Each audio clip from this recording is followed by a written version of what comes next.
Bonjour à tous, bienvenue aux 5 infos du Real Madrid et comme aujourd'hui c'est jour de match, on va finir ces 5 infos par la liste des convoqués, savoir qui a l'avantage entre le Real et Las Palmas au niveau des dernières confrontations. Donc première info, je voulais vous parler de Jude Bellingham, le phénomène du Real Madrid, voilà la recrue on va dire de l'année. J'ai trouvé une info très intéressante concernant Jude Bellingham et d'autres joueurs globalement. Voici la liste des joueurs ayant reçu le plus de fautes sur les 5 plus grands championnats européens, c'est-à-dire anglais, espagnol, italien, français et allemand.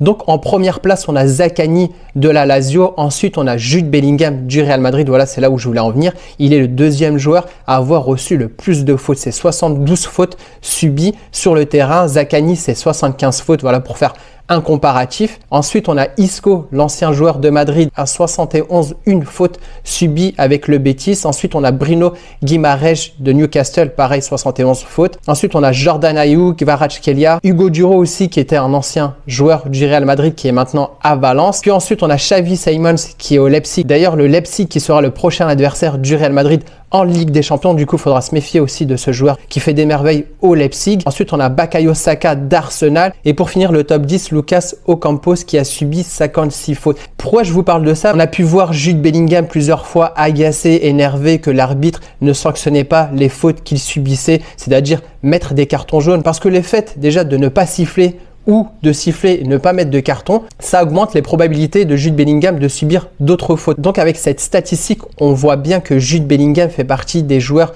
du Real Madrid qui subit le plus de fautes et globalement il figure déjà dans le top 3 des joueurs sur les 5 championnats. Et si on se focalise que sur la Liga, donc il est forcément le joueur qui a subi le plus de fautes parce que Zaccagni est en Serie A. Je ne l'ai pas dit mais c'est une info statistique sortie du journal Marca. Est-ce que vous pensez que Jude Bellingham manque de protection envers les arbitres de Liga? On a pu aussi voir par le passé Vinicius aussi pas mal agacé, d'ailleurs c'est toujours d'actualité, il subit pas mal de fautes. On a vu quand même un changement d'état d'esprit des arbitres qui sanctionnent un peu plus les fautes sur Vinicius et j'espère que ça sera le même cas pour Jude Bellingham. En sachant que Jude Bellingham est très précieux au Real. Je vous dis pas ça parce que c'est le meilleur marqueur du Real Madrid et qu'actuellement il est le Pichichi de la Liga. Non, parce qu'il y a une deuxième nouvelle qui concerne toujours Jude Bellingham. Une info très intéressante à savoir que le Real Madrid l'a acheté du Borussia Dortmund aux alentours de 100 millions et sa valeur de marché est estimée actuellement à 170 millions d'euros, selon les chiffres de Football Benchmark. Autant dire que le Real Madrid a fait déjà une plus-value de 66% sur ce joueur. Donc, si jamais le Real Madrid décidait de se séparer de ce joueur, actuellement, il en vaut 170 millions. C'est le prix à débourser pour s'offrir Jude Bellingham. Comment on peut expliquer aussi ce chiffre? Jude Bellingham n'a que 20 ans. Il a déjà amassé plusieurs trophées, dont le Globe Soccer très récemment. Il est actuellement meilleur buteur de Liga. Il a aussi pas mal de passes décisives. Il est aussi parmi les favoris pour remporter le Ballon d'Or. Surtout s'il combine aussi avec cela une bonne prestation avec l'Angleterre pour l'Euro, qui est aussi une des équipes favoris avec l'équipe de France pour remporter l'Euro 2024. Pour info, Jude Bellingham ne figure pas parmi les joueurs qui vont se déplacer contre Las Palmas. Il a eu une accumulation de cartons jaunes, donc il sera au repos à Madrid. Deuxième info, on parle de Thibaut Courtois. Lui aussi ne sera pas en déplacement contre Las Palmas, lui qui est blessé depuis le début de saison. Donc on a une bonne nouvelle comme on peut le voir sur cette image. Il avait déjà repris les entraînements avec le préparateur physique sur le terrain et là cette semaine on a pu le voir s'entraîner avec le ballon. Au vu de cette photo, on peut dire que Thibaut Courtois se rétablit bien et que sa convalescence se passe très bien. Je ne sais pas si on peut imaginer son retour en fin de saison. Comme je vous l'avais dit, il avait déjà annoncé qu'il serait forfait avec la Belgique pour l'Euro. Donc il y a de fortes chances qu'on verra plutôt Thibaut Courtois la saison prochaine. Maintenant, évoquons le match d'aujourd'hui, le Real Madrid qui sera en déplacement contre Las Palmas. Le Real Madrid actuellement est deuxième du classement de Liga avec 51 points. Las Palmas est huitième avec 31 points. Ils ont 9 victoires, 4 nuls et 8 défaites. Donc si le Real Madrid l'emporte contre Las Palmas, il pourrait être premier du classement Liga, à savoir que Girone, qui est actuellement premier du classement, joue après le Real Madrid. Donc si on analyse les dernières rencontres de Las Palmas, si on regarde globalement leurs 5 derniers matchs, il y a 3 défaites et 2 victoires. 3 défaites contre Bilbao, Barcelone et Tenerife. Et plus récemment, ils sont sur une série de 2 victoires, une chez eux contre Villarreal, à savoir que Villarreal est quand même une très belle équipe, et ensuite en déplacement au Rayo Vallecano, qu'ils ont marqué 5 buts sur leurs 2 derniers matchs. Si on regarde globalement les 5 derniers matchs du Real Madrid, il y a 3 victoires, une contre Arandina, une contre l'Atlético Madrid en Supercoupe d'Espagne,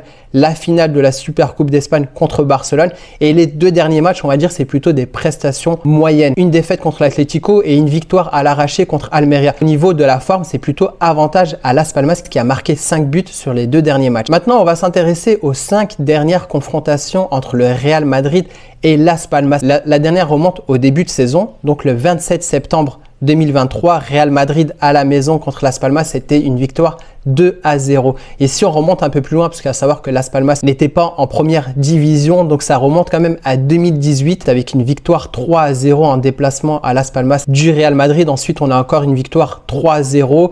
Puis un match nul le 1er mars 2017, 3-3, et encore un match nul 2-2. Avantage au Real Madrid sur les confrontations entre Las Palmas et le Real Madrid. 4e point, voici la liste des convoqués du Real Madrid pour le match contre Las Palmas. Pour les gardiens, on a Lunin, Kepa et Canizares. En défense, on a Carvajal, Nacho, Lucas Vázquez, Fran Garcia, Rudiger, Ferland Mendy. Dans les milieux de terrain, on a Kroos, Modric, Camavinga, Valverde, Tchouaméni, Ceballos, Arda Güler. Donc pas de Bellingham. Et ensuite, en attaque, on a Vinicius, Rodrigo, Joselu et Brahim. Pour le dernier point, on va imaginer la compo probable pour ce match en sachant que Carlo Ancelotti nous a donné déjà quelques indices lors de la dernière conférence de presse. On lui a demandé qui sera dans les buts contre Las Palmas. Il a dit Lunin jouera demain, donc il jouera aujourd'hui. Lunin sera titulaire aujourd'hui.